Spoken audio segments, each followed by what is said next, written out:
Thank you for joining us again this week for No Driving Gloves.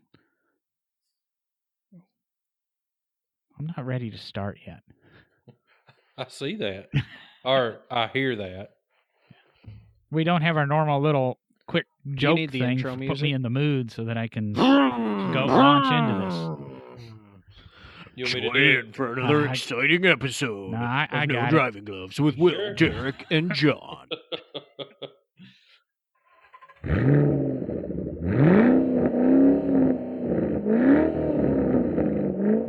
Get ready to ride along for another exciting episode of No Driving Gloves, where Derek, John, and Will use over 75 years combined industry knowledge to bring you a bare-knuckled view on the collector car hobby.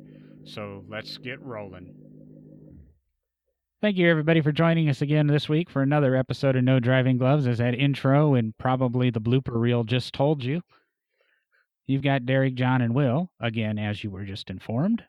How are you guys doing this week? It's not Monday, so I'm doing all right. I'm doing fine. I'll be doing even better if you actually cut the blooper reel from this week's. No, you can't. You can't. I love you. You got to keep the motor noises in there. Vroom. So now that we're through that Thanksgiving holiday, hopefully we all been out in the shops working and losing some of that turkey weight that we all gain over Thanksgiving. We're going to go into Christmas. Just in case any of you are wondering what to buy for your shop friends, car guys, car girls, just some ideas. As we For said, yourself. as we said in the last episode, we're going to do a little bit of promotion, give something back for the holidays. We're doing a series of $10 Amazon gift cards to randomly selected contributors to our social media pages.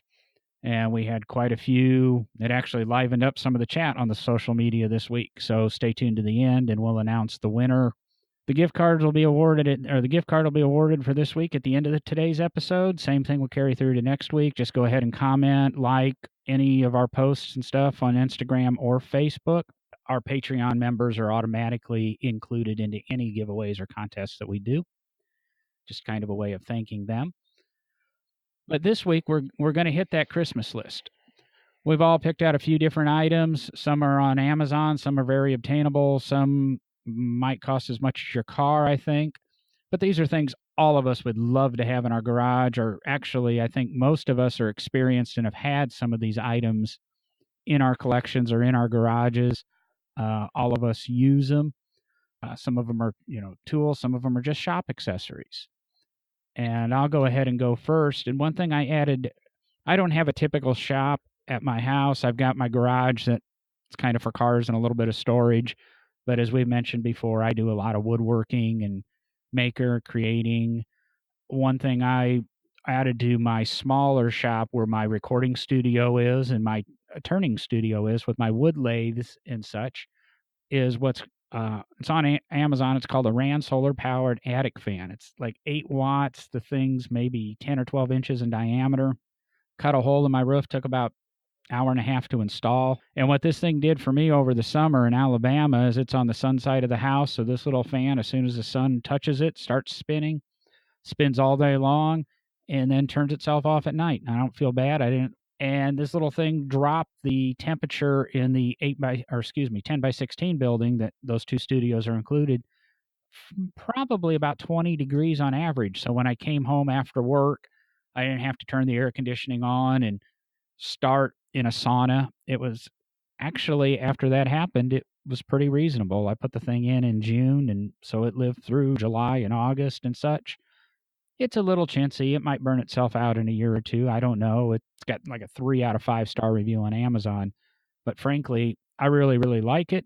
It's like $65. And like I said, a couple of hours, it's installed, and just a way to kind of ventilate and keep some air circulating in your, small shop or garden shed or anything like that. You got a place you keep your lawnmower so that it's out of the garage, away from the cars.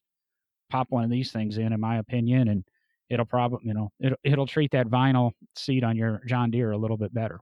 Who's next? I'll go. Sure, why not? One of the things that I've been actually looking at for myself here lately that I've been wanting to get is a louver punch. Mittler Brothers makes probably the one of the best ones, and it's really actually pretty affordable. They have a 1 inch, 2 inch, 3 inch, 4 inch, 5 inch, 3 inch dome, a 4 inch dome, and each one of them's about 475. I mean, most people, a 3 inch louver you can pretty well put in anything, and just whether it's an inner fender letting heat out, or you want to louver your deck lid on your hot rod, or your roof skin, or your hood, or whatever. So that's one of the things that I'm looking at. I don't have a review for it. I don't have one yet, but I'm thinking seriously about getting one in the very near future. And when I get one, I can definitely let you guys know how it works out. But from the past, anything I've ever bought from Mittler Brothers has exceeded my expectations. Whether it's a bead roller or a power hammer or planishing hammer or anything like that. I don't personally have a Mittler Brothers planishing hammer, but I've used one. They're pretty nice. I have a one of their billet aluminum bead rollers, which gets used about every day. And we just recently bought one of their power hammers, which is like a Yoder type hammer, and it for surely gets used every day. As far as their quality, it's second to none. It's all made in the United States. Nothing is shipped overseas or comes from overseas. Everything is made in their plant right outside of St. Louis, Missouri. So, a big fan of Mittler Brothers. Probably going to get one of their 3 inch louver punch sets in the near future. We've got one of the Mittler Brothers bead rollers in our shop also, and it's a really nice piece of engineering. I mean, it looks sturdy. It is sturdy. We don't use it nearly as much as I'm sure you guys do. Really, it's not that expensive either for that piece of equipment. I know the louver press is probably, or louver punch is probably a little bit more stout in its price tag, but Well, the louver punch is only $475. ooh, I was thinking four So figures. that's no, 475 for the 3 inch. Now that's just the die set. You have to make something to make it work. It comes with plans on how to build your own stand or whatever you call it. But yeah, that's just the dies and the startup kit. Most people, I mean, if you don't have the ability to cut and weld some stuff, probably be a little more expensive to get the whole louver set up with the press and everything. But I'm pretty sure if you have just a normal hydraulic press in your shop, then all you should need are the dies. I look forward to hearing your review on that. I never thought of using the hydraulic press for that, but that would be a simple thing. Couple, good hydraulic press and those dies, and you'd be out of it for under $1,000 with quality tools on both ends. You can go to Harbor Freight and buy a pretty decent press. I mean, that's where my press come from, was Harbor Freight. Granted, we don't use it a lot and we don't use it for heavy stuff, but I've had it for 8 years and have never tore it up. I mean, it's just a freaking bottle jack with some framing around it. I mean, that's all it is. It's not that hard to figure out.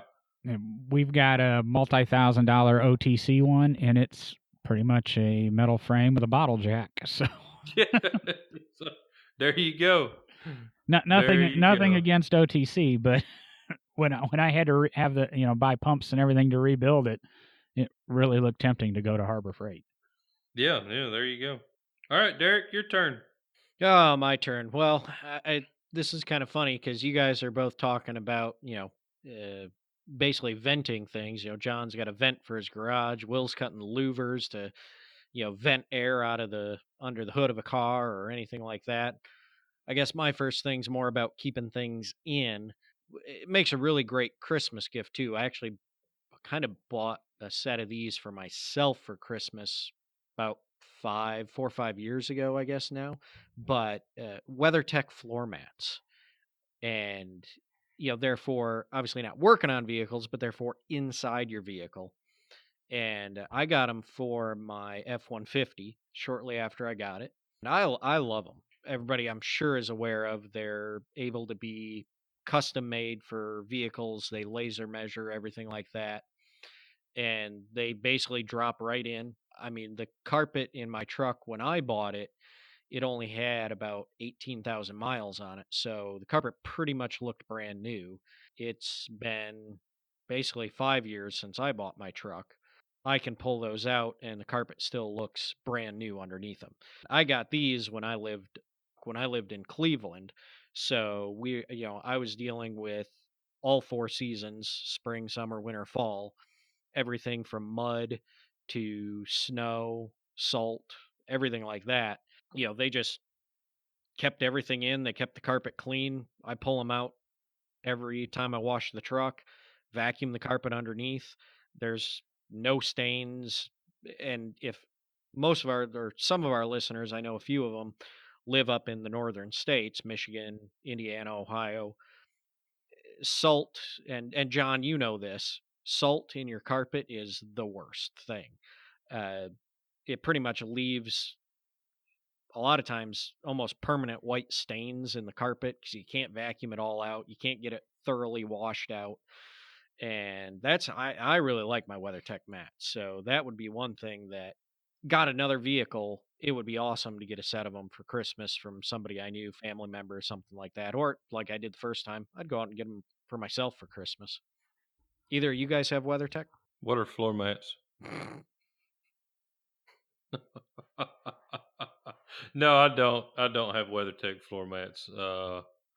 My dad actually has a set in my mom's Jeep Grand Cherokee, and it's nice when you're taking the grandkids places and stuff like that, and they spill something, and the way they kick up on the edges is really nice. If you spill something in the floor, it's not gonna just run all over the carpet. It kind of stays contained, and whether you take them out and dump it out or just soak it up, whatever. So that's a big benefit on my side with the WeatherTech. Yeah, the sides that come up and make it like a tub that's awesome. That's what I really love about them. It's Yep. just like I said, they just keep everything in, and you just pull them out and dump them on the ground and spray them off with some water, and off you go again. Unlike those fantastic, carpet floor mats that new cars get. I don't know. I don't get that. Why would you put a carpet floor mat? At least they used to be rubber back in the day. I want to go back and say something about this louver deal.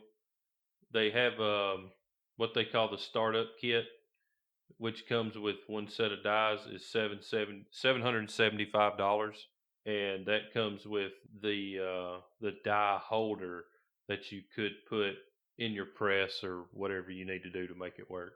So for $775, you can get the die holder is what that is. So sorry about that.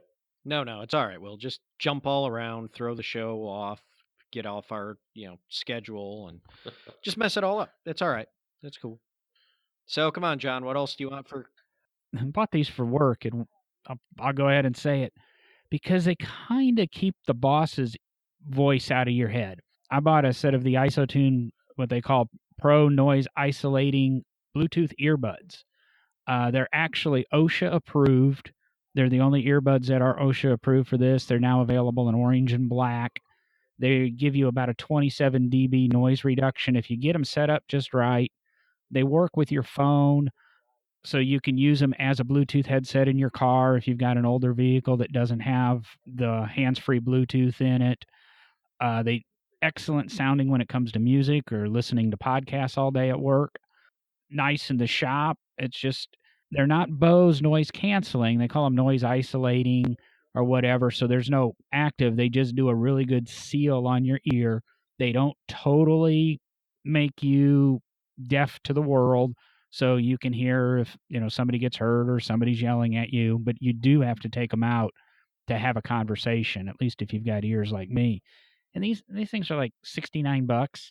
Very small, very compact. I don't know if I've ever picked them up and the battery's worn out on me in a day. They claim a 10-hour battery life, but I actually think that's a little underrated. A noise canceling mic. I sound better on those when I talk to people on the phone.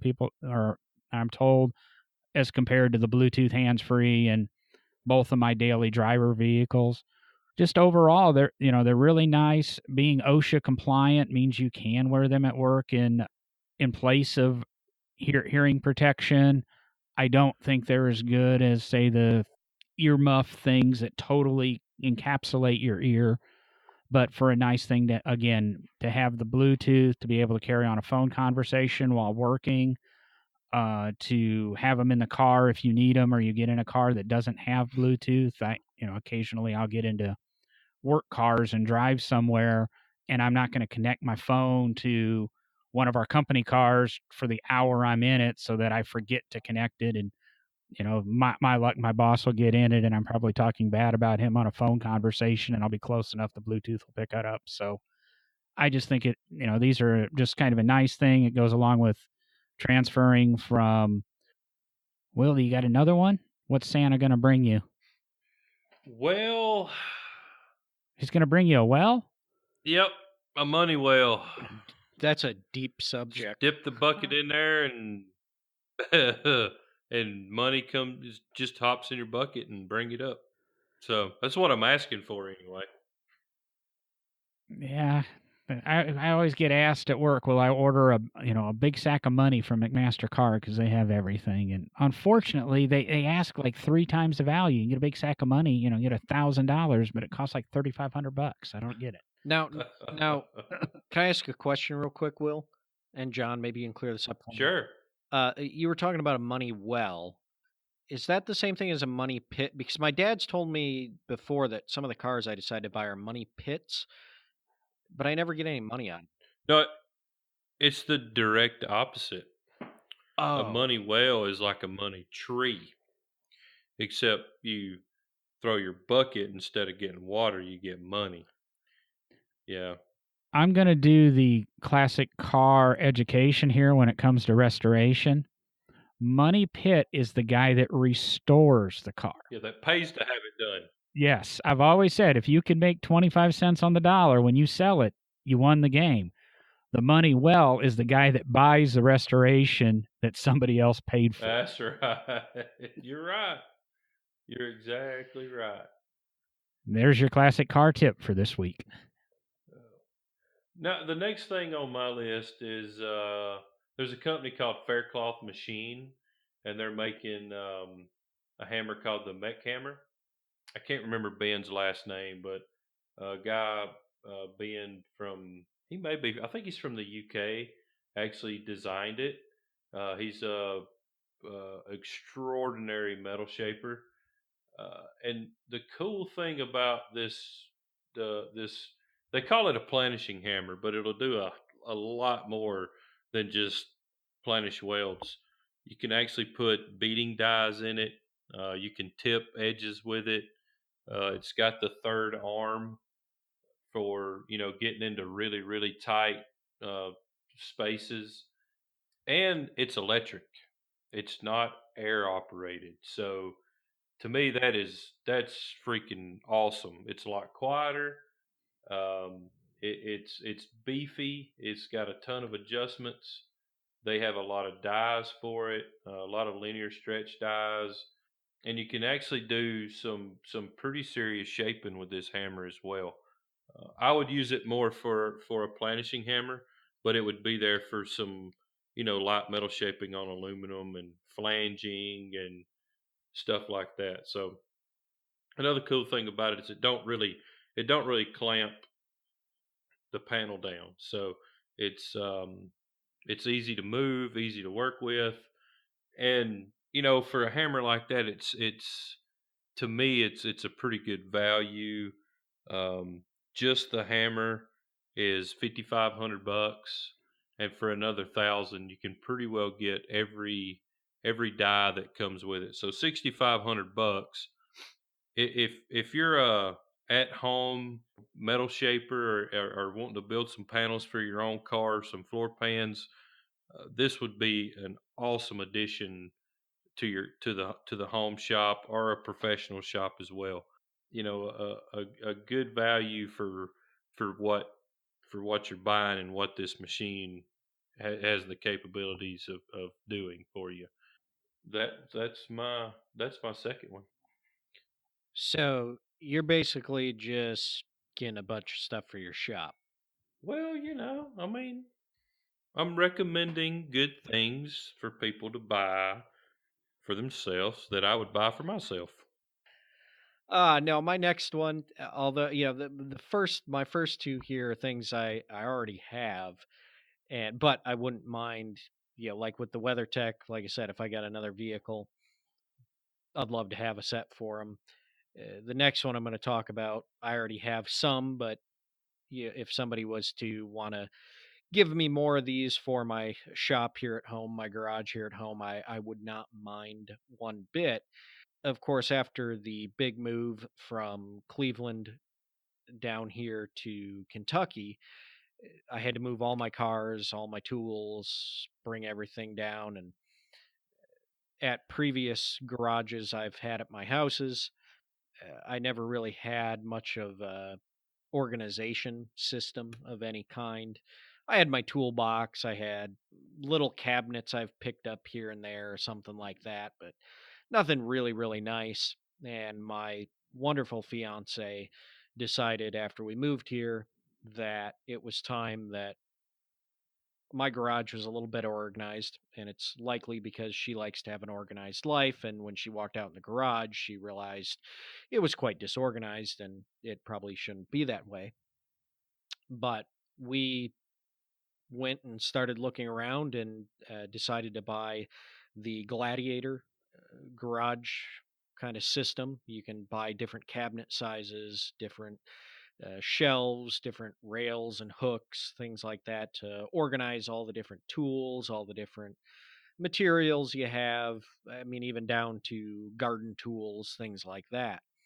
And we bought a number of the cabinets and set them up in the garage here. And I love them. They give me a lot of extra space.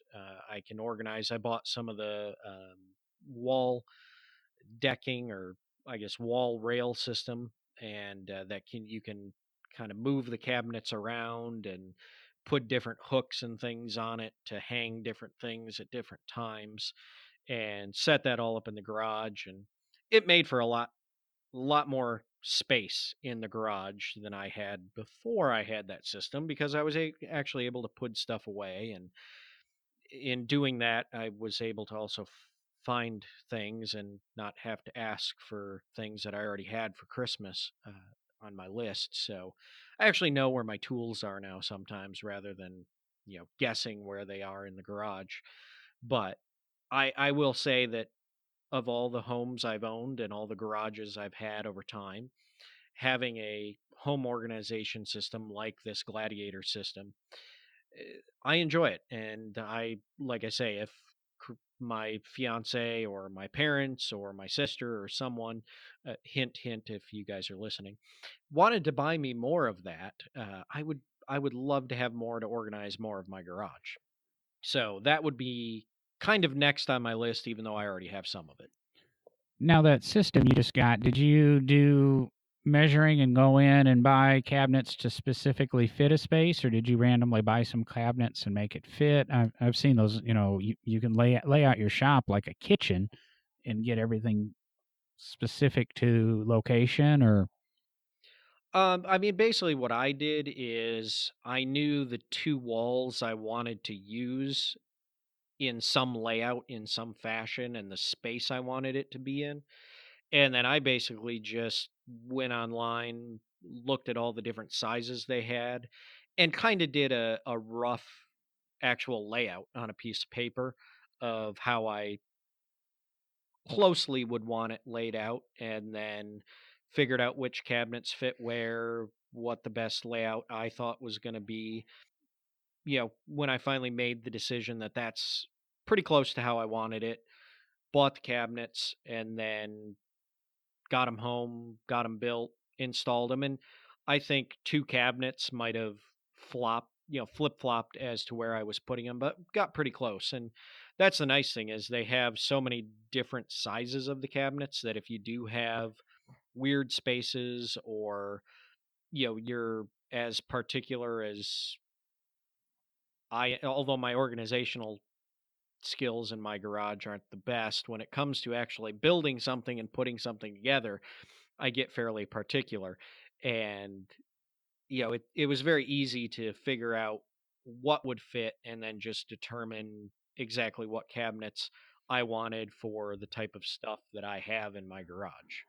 Yeah, it covers that. I was just kind of wondering how that laid out, and I'm quickly looking at some of the stuff here online, and they seem to offer slat walls and just about anything you want, accessories for the slat wall, all kinds of fun stuff to have. And I'll say I've brought it up on the podcast here lately. Is this whole summer for my quote Woodshop podcast studio creator space has been spent organizing, getting electrical run, making this shop finally function after being here for a few years. And now I've got this 12 by 54-foot long shop that I've actually started to produce things in lately, which will roll into my next recommendation.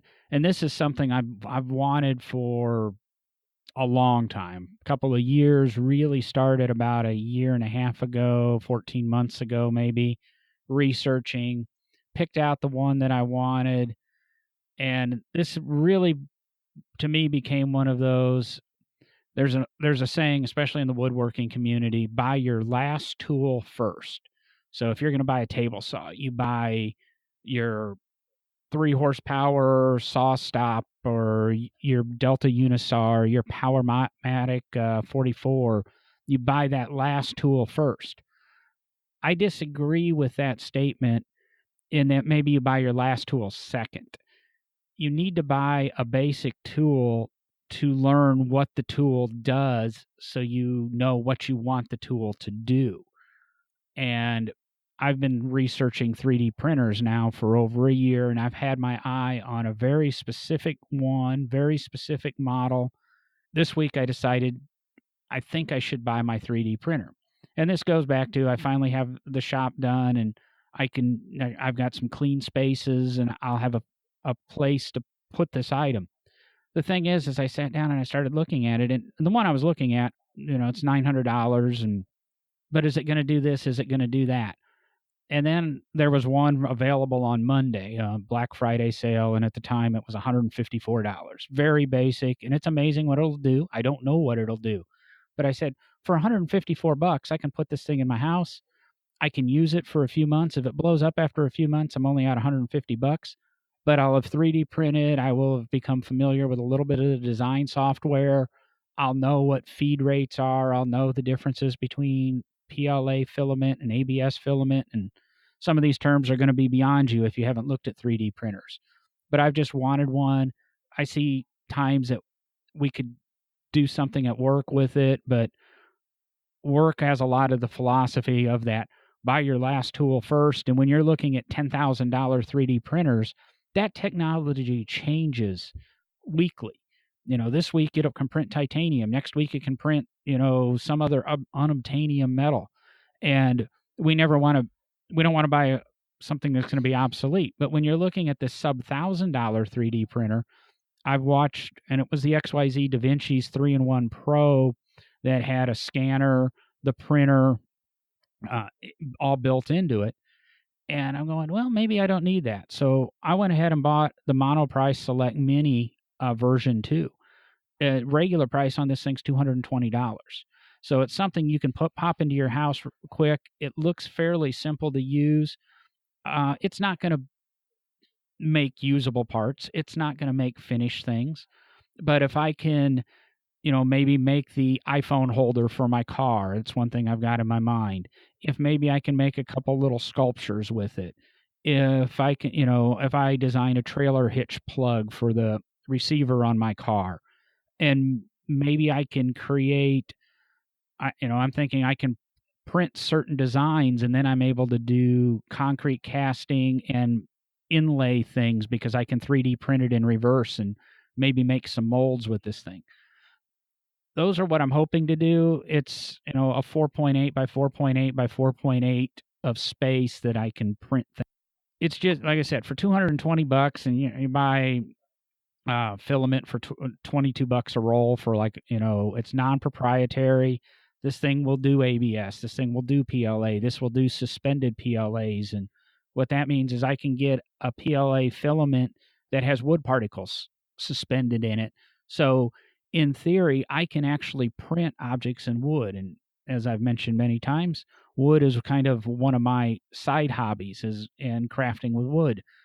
They're suspended. I was reading about a new filament that is a magnetic iron, and the objective behind it is so that you can print with it. And it's a little rough on your printer nozzle, but when you're done printing, you can patina it just like you would metal. So you can create rusty objects. You can print an object and then rust it and make it look aged. Like I said, it's not the end all thing. I probably will end up buying a $3,000 or $4,000 printer in the next 12 to 24 months. But this is the tool that will teach me what do I want in that $2,000 or $3,000 printer. It's my education without having to drive to the local makerspace and hope I get time on their 3D printer, etc. And the makerspace is going to cost me $50 a month to belong to. So if this thing lasts me 4 months, I've got 4 months education on 3D printing. And that was my theory behind buying it. It's a 3.5 star review on Amazon. There's a good community behind it. There's certain things they say you've got to do right away. There's a bed rewire because they run the wires incorrectly in it, and you'll wear them out. But there's flaws with it. It's $220. What do you got to lose? And like I said, with the Black Friday deal or Cyber Monday deal, I got $154 delivered to my door. I don't know how I can go wrong, and it's technology that has just fascinated me for years. Do you already have it? It'll be delivered on Saturday, so I can't give you a review of it yet. I'm sure maybe not by next recording session, but within 2 recording sessions, I'll have probably run a bunch of stuff through it and let you know how good it does. But like I said, even the YouTube videos will tell you where some of the shortcomings are and where some of the the good is in it, and what kind of resolution we get off of it. Cool. That's something I've been looking at. So you said you're going to be able to possibly do some sculptures. Maybe, down the road, one of the giveaways will be a beautiful sculpture of John, Will, and Derek and no driving gloves. Nice little. Maybe you can figure out how to do bobbleheads of us. I was thinking of more like a bust, like Mount Rushmore-esque. Oh, I like that. Our 3 heads and no hands, no driving gloves. Whoa. No driving gloves, not no driving hands. I need my hands. If this podcast goes well, I just need my mouse and my microphone. How are you going to operate your mouse? What I want to say is very politically incorrect, but family show with my stump. With your hook. I'll print me a new hand. There you go. There we go. What you got, Will? Well, this is a gift that any car guy would appreciate. I don't like it. Well, I don't care. There's a company called Dynamat, and they sell a lot of sound deadening type of stuff. We use them a lot in the shop. It's a really good product. When you're driving down the road in your old car, and it's just hot, and the air condition just can't really cool it, and you get all the road noise, and when you shut the door, it sounds like an old car. You can use this Dynamat, and it really quietens everything down. When you shut the door, it sounds more like a new car shutting the door. Going down the road, it's quiet. You can have a conversation. Your air condition don't have to work near as hard to keep you cool. We use them. We use Dynamat pretty well exclusively on all of our builds, and they also have a product called Dynadeck, and it's a rubber mat. So if you've got a truck that you're building and you want to, just kind of a rubber mat, throw it in there. This is a rubber mat with the insulation on the bottom side of the rubber mat. If you look in that gold 32 that we did, that's actually what is in the floor. There's no insulation under it, and it's a quiet, nice ride. Well, I say quiet. It does basically have open headers, so they're very much quiet about it. But if it wasn't in there, it'd be a lot hotter, and you would hear more road noise. So that's just a good gift and a good product, and it may be something that your buddy or your husband is not really thinking about when he's building his car is a good quality insulation to put down before it goes to the interior shop, and you can you can talk on your phone a little bit easier, and it just makes it a lot more enjoyable experience when you drive your hot rod if it's quieter and you can hear things and have a conversation with the person next to you. Now, let me date myself on that because I was doing car stereo just about the time Dynamat, I think, came to market in the late 80s. And that's where it came out, and it was an expensive product. And I learned to install Dynamat differently than they install Dynamat now. And they say, take a 6-inch wide, 2-foot long strip and put it on the panel. Now I know we encase the cars in this stuff. And I've used it in some restorations over the years to help quiet the resonance, especially in like aluminum bodied sports cars that have no sound deadening. They might have a piece of cloth or leather, but they have nothing to stop that reverberation that echoes through these cars. And I'll be honest, Dynamat's, like you said, it's a great product for quieting and reducing that. I'd never heard of Dynadeck. I just looked it up and I go, got a couple places I could even use that. So I guess we're all learning here tonight. Yep, good stuff. But let me tell you, if you put that Dynamat Extreme down, don't plan on pulling it up. It's there. And the Dynamat Extreme